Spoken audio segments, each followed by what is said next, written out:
Adaptation కష్టం అవ్వలేదా నీకు? లాట్ ఆఫ్ వర్క్ అండి. దాని ముందు ఒక 6 to 8 months వరకు stunt practice was a lot.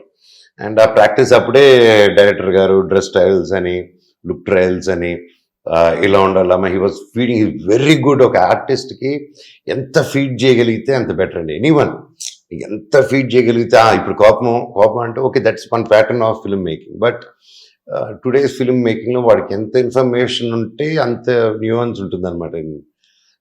And మా డైరెక్టర్ గారు is very good with it. And ఎప్పుడు కలిసినా ఏం చేసినా it was only in that world we were discussing.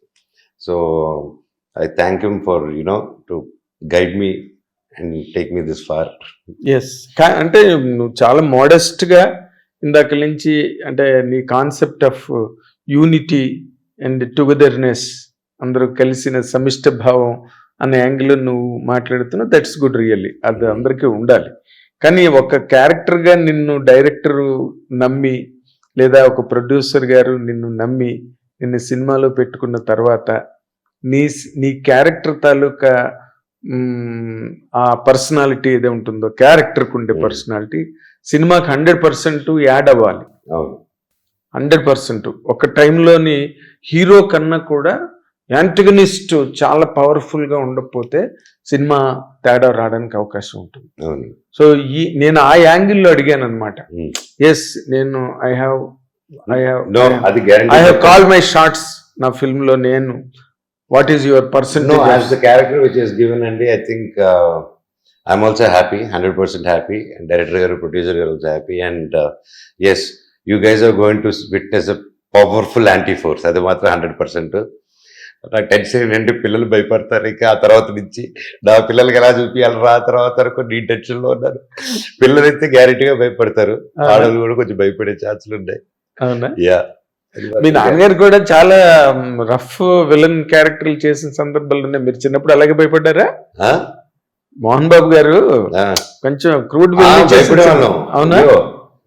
ఆ సినిమా నాకు వద్దే కదా ఎక్స్పీరియన్స్. ఆ సినిమా చూసిన తర్వాత కొద్ది రోజులు లేదు, ఇప్పుడైనా మీసాలు తీసేసా గెటప్లో వచ్చారంటే ఇట్లా అనిపించేది అందరికి. నాకు మా అక్కకి గడ్డ ఉరికిపోయేటోళ్ళు. That impact will be there అండి. ఇప్పుడు అగైన్ మళ్ళీ you do another nice film, fun light order అంటే మళ్ళీ మారుతుంది. Cinema is a great, cinema పవరే అది కదండి. Influence of the film. నువ్వు నీ జర్నీలో అంటే మొదట వచ్చిన హీరోగా నీకు వచ్చిన సక్సెస్ వేరు. You are more talked about. చాలా జుబిలెంట్ గా, చాలా యాక్టివ్ గా, చలాకీగా, మంచి హుషారుగా చేసే మనోజ్ మధ్యలో బాగా సైలెంట్ అయిపోయి ఇప్పుడు మళ్ళీ నెగిటివ్ క్యారెక్టర్స్ వైపుకి, మొన్న నువ్వు చేసిన భైరవంలో కూడా చిన్న నెగిటివ్ టచ్ ఉంది ఆ క్యారెక్టర్.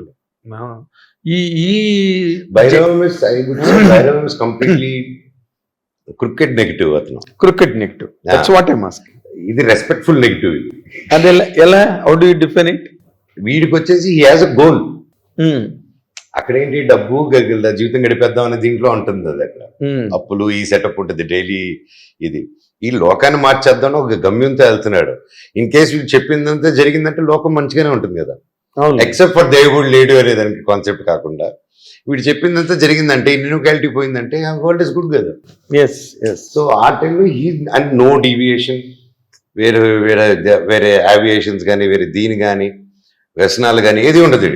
ఈ స్ట్రైట్ బుక్ రావాలి, బుక్ తీసుకోవాలి, లోకాన్ని మార్చాలి. ఇలా కాదు లోకం ఉండాల్సింది.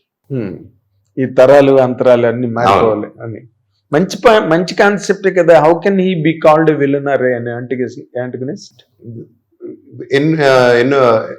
ఎన్నుకున్న పాత్ విధ్వంసం. సో విధ్వంసంతో ఏం తయారవుతుంది? శ్మశానమే అవుతుంది. సో పీస్కు వెళ్ళాలి కదా అనేసి అంటుంది. ఈ పీసు తోటకూర ఇదంతా వరకు కూడా కాదు, కానీ వీళ్ళందరినీ మార్చాలంటే కత్తే సమాధానం అంటాడు. సో దిస్ ఇస్ ద ఇది. Very nice. అంటే ఇప్పుడు